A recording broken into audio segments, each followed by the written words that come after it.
Verse 22 of the chapter of Al-Hijr of the Quran gives us the following news 1400 years ago, when the importance and meaning of fecundating was not known. And we send the fecundating winds. Yes, this verse clearly states that winds have a fecundating property. What do scientists say about this news given by the Quran? Let us find out. Scientists state that winds have a fecundating property as follows. There are male and female elements in the flowers of all plants. Fruits occur when the male element fecundates the female. This fecundation takes place thanks to wind. Pollens, dusts, and seeds of innumerable plant species are carried from one plant to another through winds. Thus, the plants reproduce through fecundation, and their generations are ensured to continue. That is, plants reproduce thanks to the fecundating property of winds.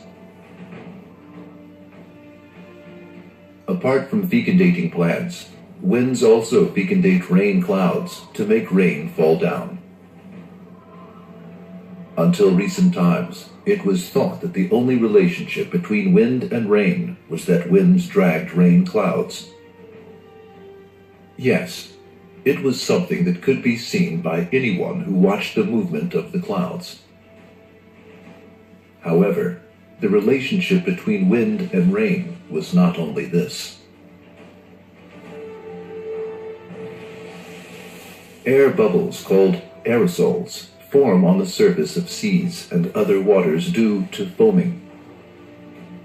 They mix with the dust that winds drag from the land and fly toward the upper layers of the atmosphere. These particles, raised by winds, combine with water vapor, and the water vapor condenses around these particles.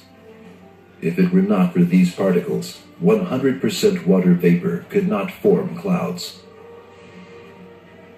Clouds form when winds fecundate the free water vapor in the air with the particles they carry.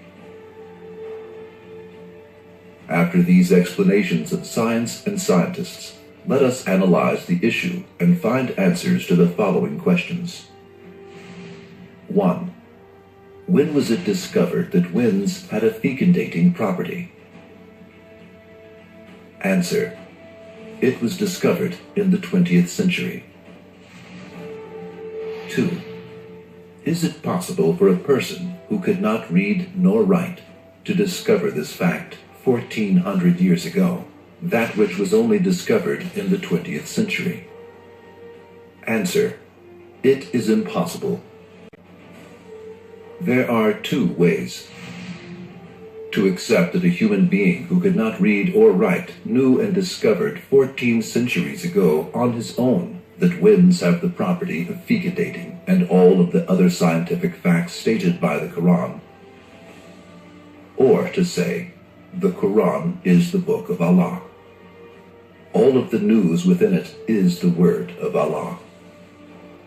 There is no other possibility.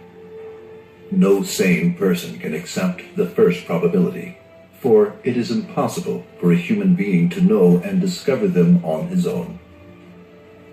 Then there is nothing else to do but to accept the second possibility.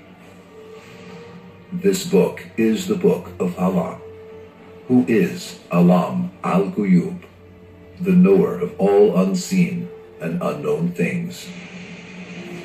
Yes, this book belongs to the same person who created winds and gave them the duty of fecundating.